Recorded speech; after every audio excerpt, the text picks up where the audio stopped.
les confieso que asistir a un evento como el que la universidad me ha convocado es una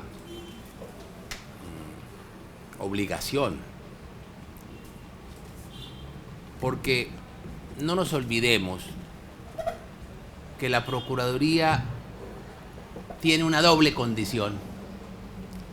La Procuraduría es sociedad y es Estado. Representa a la sociedad y ejerce funciones públicas. Pero no solamente ello, es que a la Procuraduría le corresponde la defensa del patrimonio público. Es una de sus competencias de carácter constitucional. Y para cumplir esa función, primero, quiso el constituyente que ese órgano público, que es la Procuraduría, tuviera autoridad y tuviera independencia para cumplir las funciones públicas. A algunos no les gusta mucho esa autoridad y esa independencia.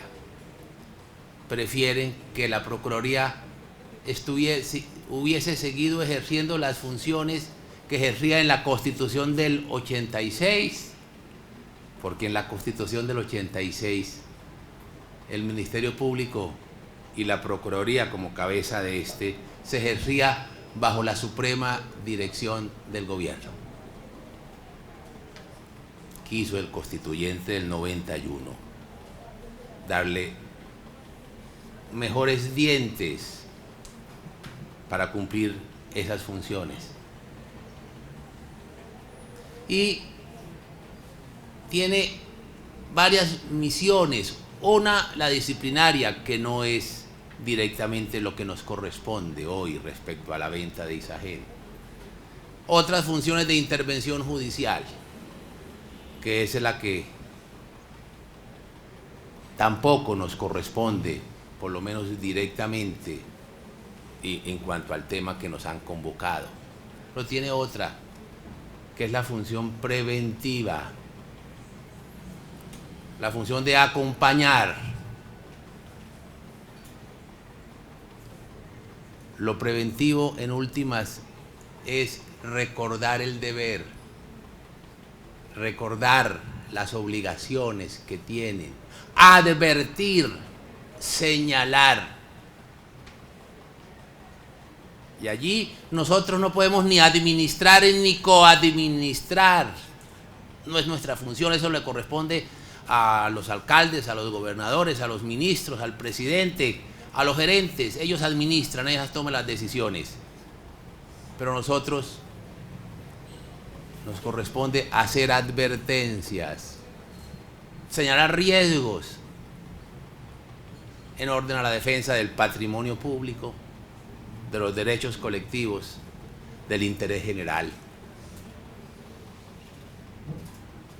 Y es dentro de ese contexto que la Procuraduría intervino en el proceso que se llevó a cabo y que terminó con la venta de Isagen.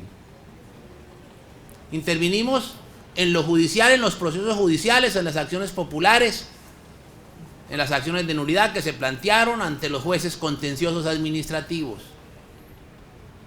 e intervenimos preventivamente, haciendo las advertencias correspondientes. Y permítaseme hoy un poco recordar cuál fue la posición de la Procuraduría en ese proceso que terminó con la venta de Isagen. No voy a incursionar en el tema que con lujo de detalles y con gran conocimiento hizo la doctora Aguinaga en cuanto a la venta de las acciones de EPM en Isagen.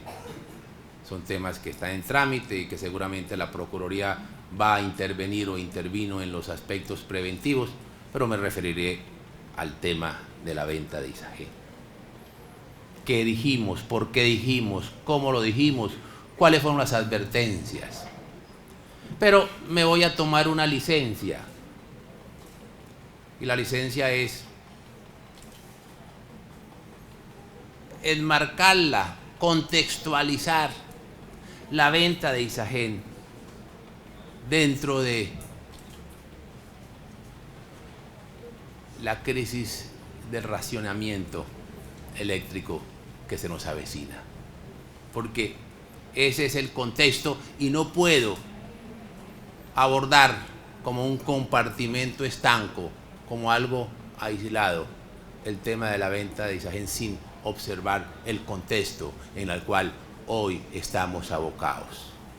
Entonces voy a hablar del tema para el cual se me convocó, pero no solamente del tema para el cual se me convocó, sino ese tema lo voy primero a contextualizar y después desarrollaré o explicaré las razones que tuvimos para considerar que fue inconveniente la venta de Isagen y cómo en su momento se lo advertimos al señor Presidente de la República y al señor Ministro de Hacienda. Señalaré, dije que dentro del contexto de la crisis de racionamiento a los cuales estaríamos abocados y cómo la Procuraduría en su función preventiva acaba de referir cómo podríamos estar ante una gran imprevisión que ha, dijéramos, sido o podría ser una de las causas para el racionamiento que se nos anuncia. Hecho estas explicaciones, pues vamos a lo que vinimos y a los que les he anunciado. La Procuraduría advirtió desde el año anterior que se podían haber tomado medidas oportunamente, que las medidas se adoptaron tardíamente y que respecto a dichas medidas siempre existieron voces en el sector que las reclamaban para impedir el racionamiento. ¿Por qué no se actuó con la diligencia y la prudencia que se requería? ¿Por qué no se actuó con el cuidado y la atención que este tema merecía? Eso se le debe aclarar a los colombianos. Esto no es una cuestión de sacar a un funcionario y resolver el problema y tapar el problema. Aquí podríamos estar ante una responsabilidad jurídica y una responsabilidad política ante los ciudadanos.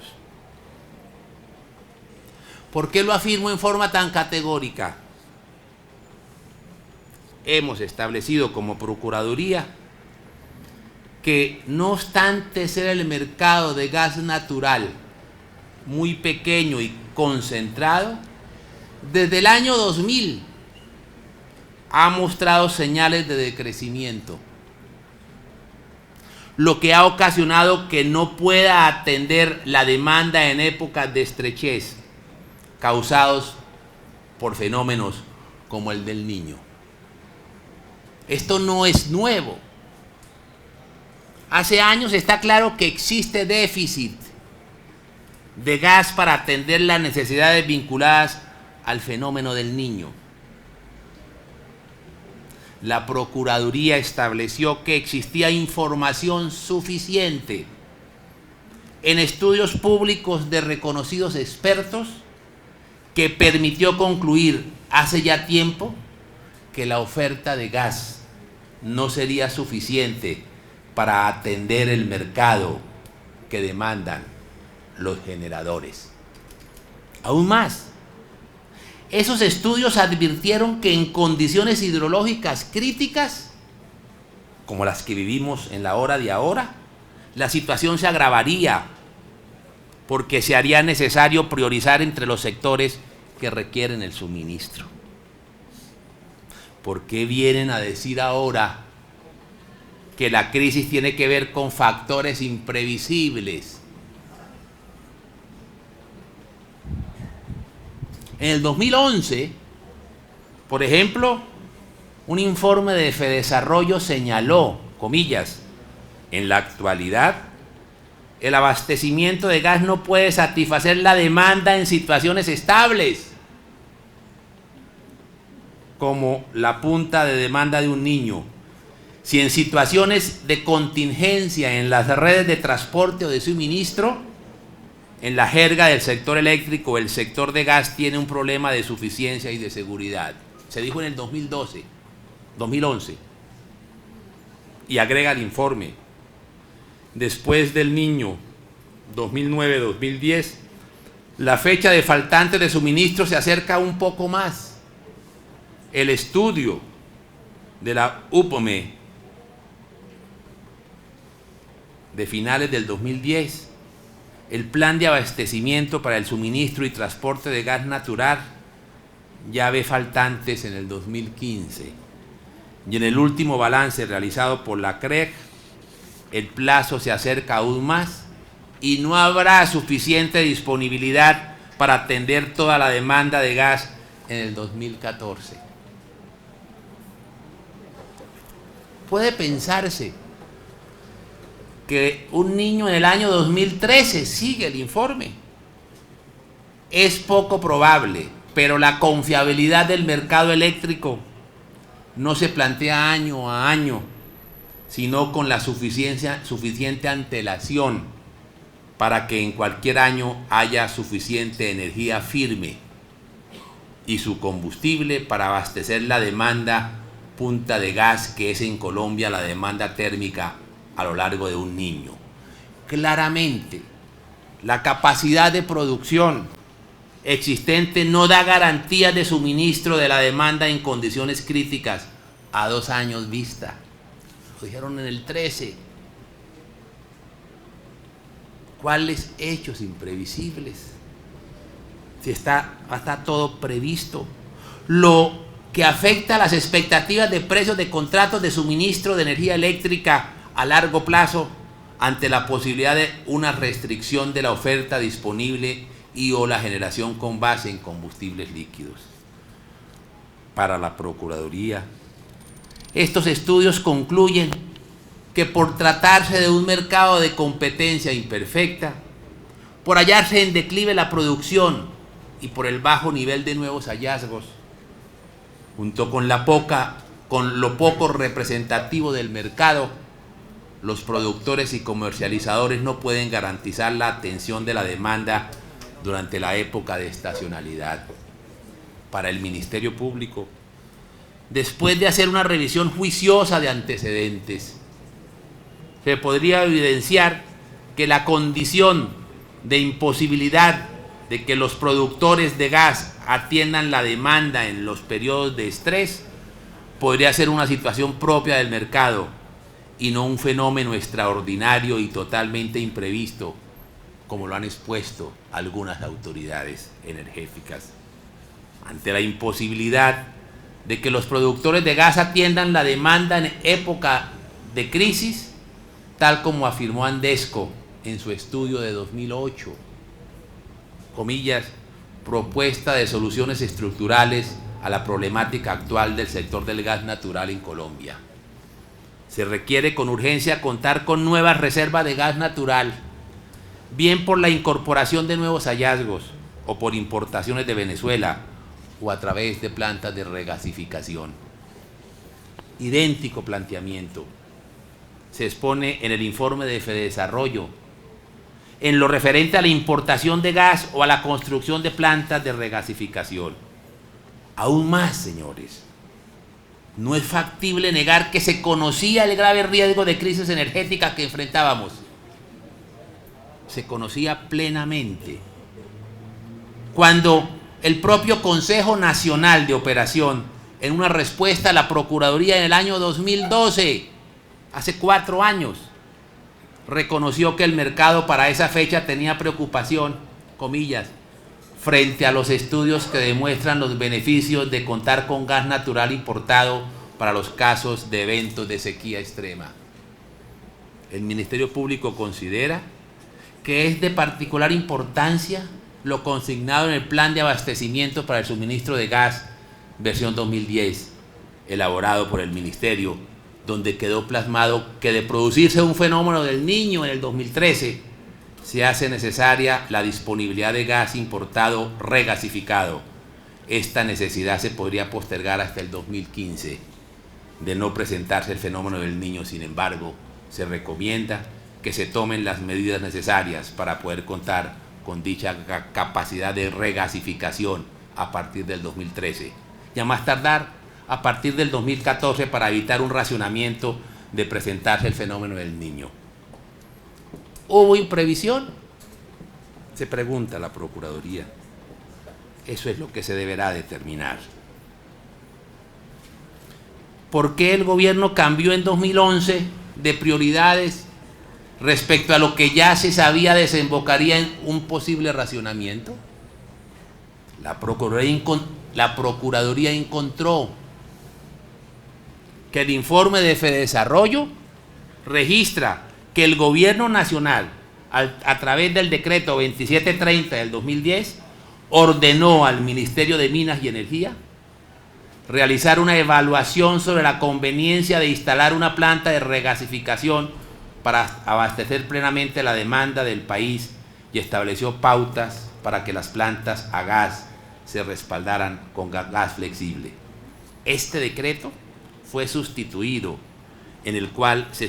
por el decreto 2100 de 2011 y en el cual se excluyeron estos lineamientos de política. ¿Por qué? Pregunto, ¿por qué? El gobierno debe decirle al país cuál es la razón para cambiar una política que se dirigía a evitar una situación como la que precisamente estamos viviendo.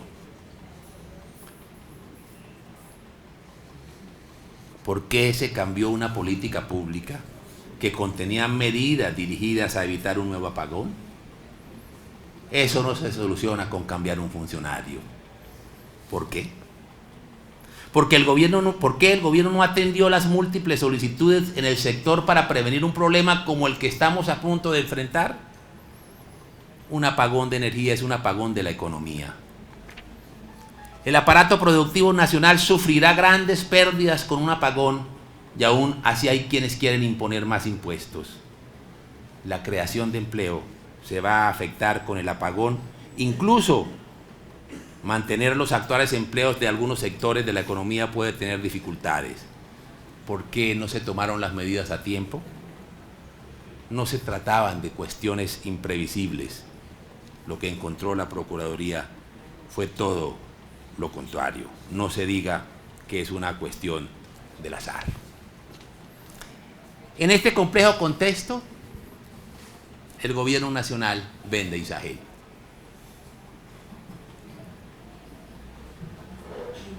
Uno de los activos de generación de energía más importantes del país.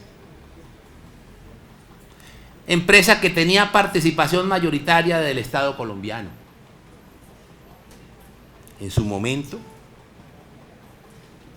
varios actores y autoridades de la vida nacional, entre ellos la Procuraduría, se manifestaron en contra de dicha enajenación, con sólidos argumentos, tales como la evidente pérdida financiera al ser una operación en pesos,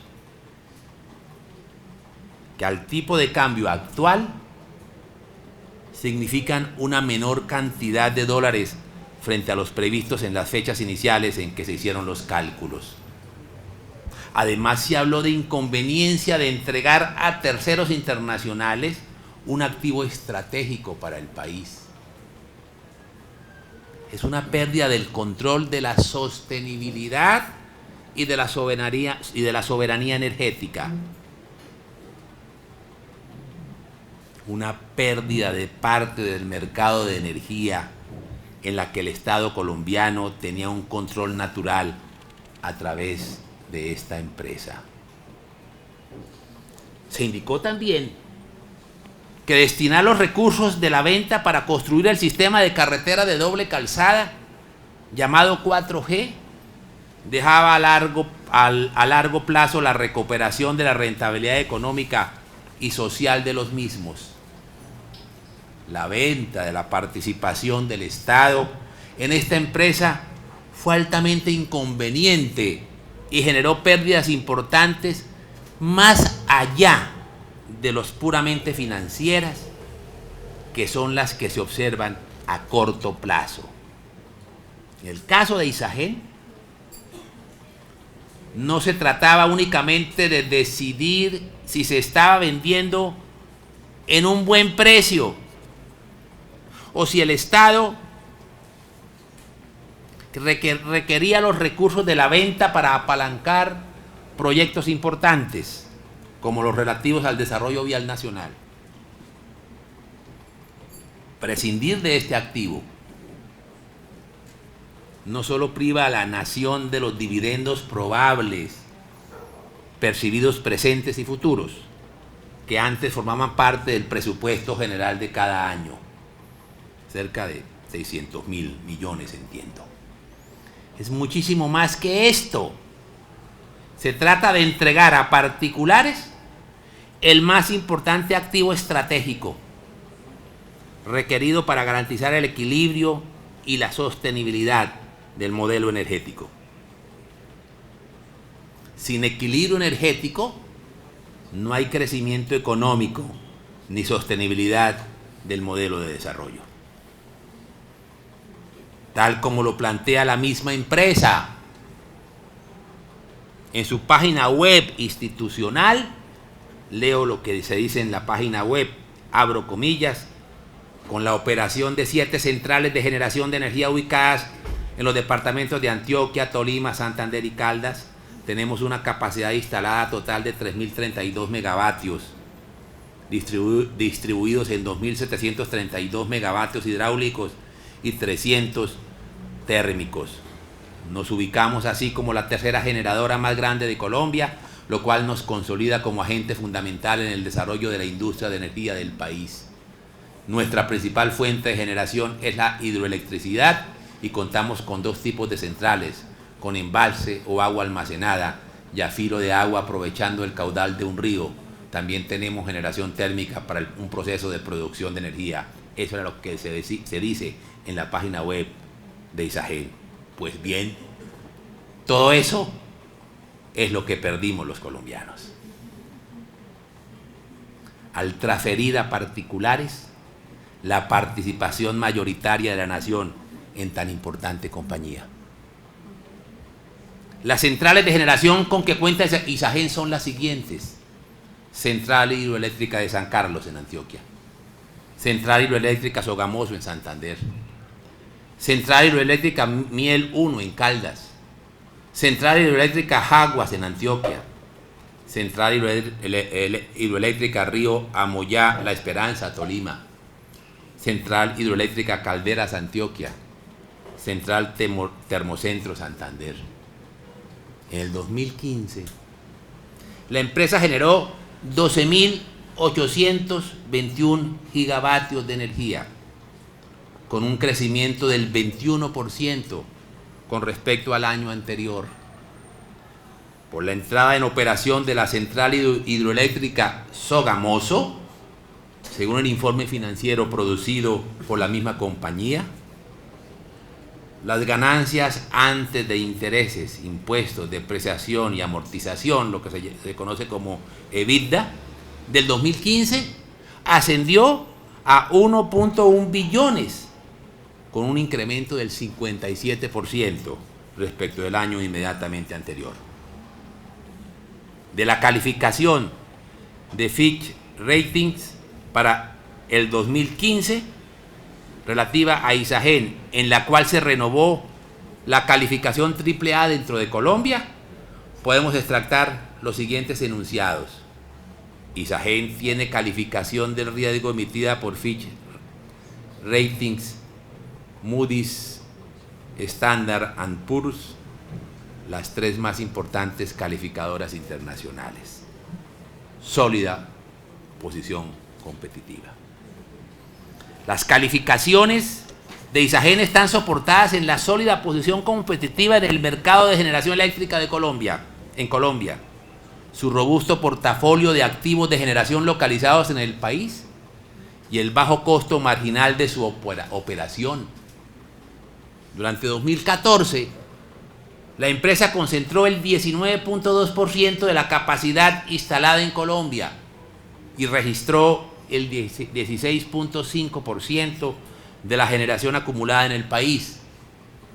Además, Isagen comenzó a beneficiarse desde diciembre del 2014 del inicio de operaciones de su nueva planta hidroeléctrica Sogamoso, la cuarta planta del país en términos de capacidad instalada.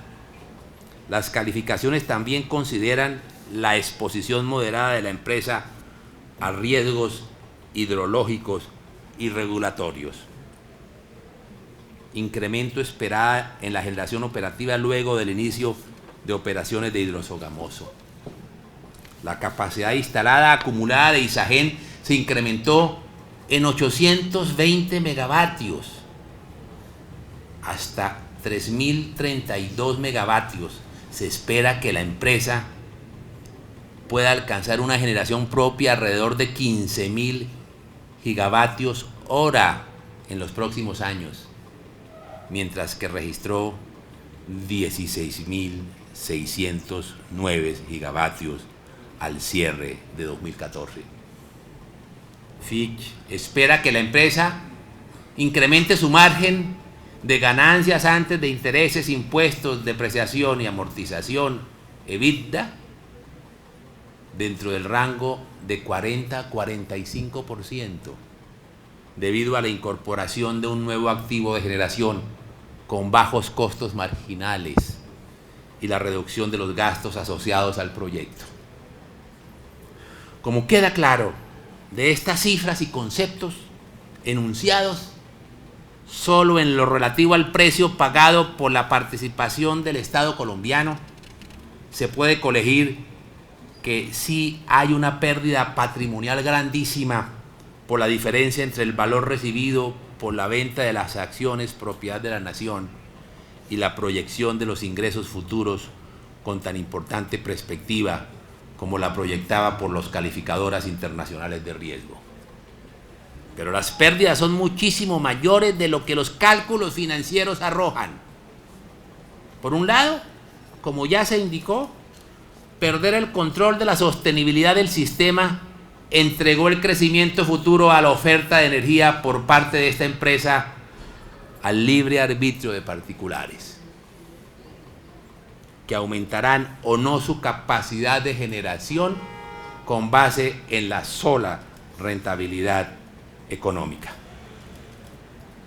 Isagen, en manos públicas, siempre fue dirigida con la mayor responsabilidad y bajo criterios de eficiencia y eficacia en la gestión, logrando su equilibrio financiero propio con una buena generación de utilidades.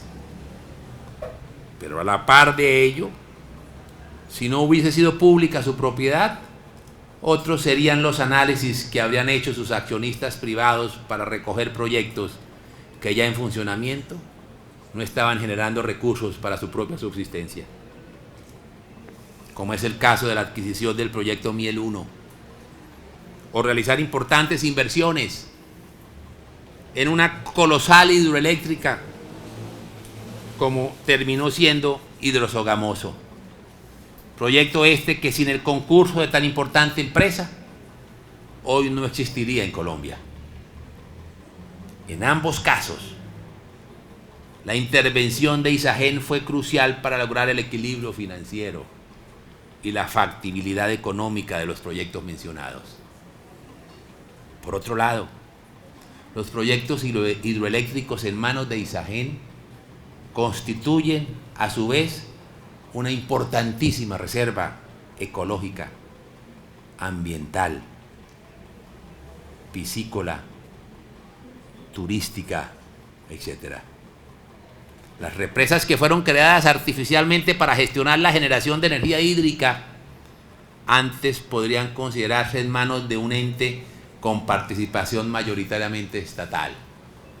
Hoy, con la enajenación de las acciones, se requiere de una mayor vigilancia de todos los órganos públicos y de los organismos de control para que la mejor utilización y aprovechamiento de los recursos mencionados no terminen aumentando las arcas de las utilidades de los particulares, ocasionando posibles daños de equilibrio del ecosistema de las zonas donde los embalses están ubicados. Estos aspectos atrás mencionados incluyen algunos cálculos financieros obvios.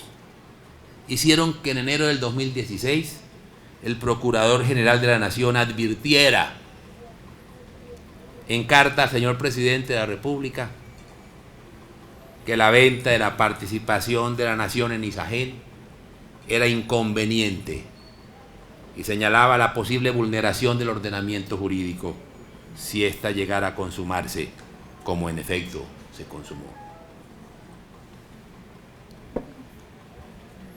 De lo manifestado queda claro que no siempre lo que brilla es oro y que en cuestiones de negocios al igual puede estar el vaso medio lleno o medio vacío, según convenga al interés de quien está tratando de demostrar la bondad o no de una transacción. En el caso de Isagen y en otros eventos que puedan presentarse en el futuro próximo, más allá del beneficio económico, que de acuerdo con lo planteado queda en entredicho, son múltiples los factores que intervienen en las decisiones que el gobierno debe tomar en aras de vender o no sus participaciones en empresas del sector público o empresas comerciales o industriales del Estado. El argumento para proceder a la venta no puede ser únicamente que el precio fijado es justo,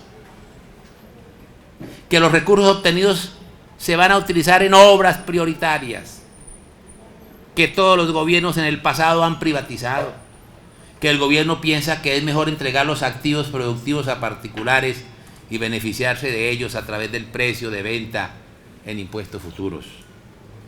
En fin, estos factores no pueden estar por encima de los más altos intereses de la nación en materia de equilibrio energético, cumplimiento del plan de desarrollo, control de un sector clave para la supervivencia del país, control de los precios futuros de un activo tan importante como la energía, el agua, el suelo, control y sostenimiento del ecosistema, los páramos, los ríos, sus cuencas, sus playas, en fin, los más caros intereses de toda la nación representados en el Estado, todos los colombianos, más el gobierno nacional como su representante y garante del cumplimiento de sus derechos. Muchas gracias.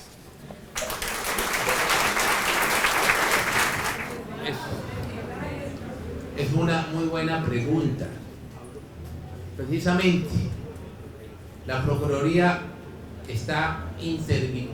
ya dio por terminada la intervención en el escenario preventivo y remitió copias al operador disciplinario por haber encontrado varios aspectos que ameritan la investigación disciplinaria. Uno que tiene que ver con lo que planteé aquí inicialmente, el tema de la imprevisión en cuanto a la escasez de gas, que ha precisamente influido de manera determinante en el tema del inminente racionamiento. Temas que eran previsibles. Consideró la actuación preventiva que eso era materia de investigación disciplinaria. Pero igualmente, el tema del precio de escasez, consideró igualmente que había suficiente advertencia durante los años anteriores que ha podido ser corregida por las autoridades pertinentes, como por la Comisión de Regulación. y el tema del cargo de confiabilidad, que es precisamente lo que los colombianos, lo que el ciudadano, lo que el usuario del servicio, que fue pagando año tras año, debe conocer. ¿Qué pasó con la destinación de esos 14 billones de pesos? ¿Cuál fue la utilización que se dio? ¿Cuáles fueron las finalidades que se le dieron? Que son la tercera línea de investigación en materia disciplinaria.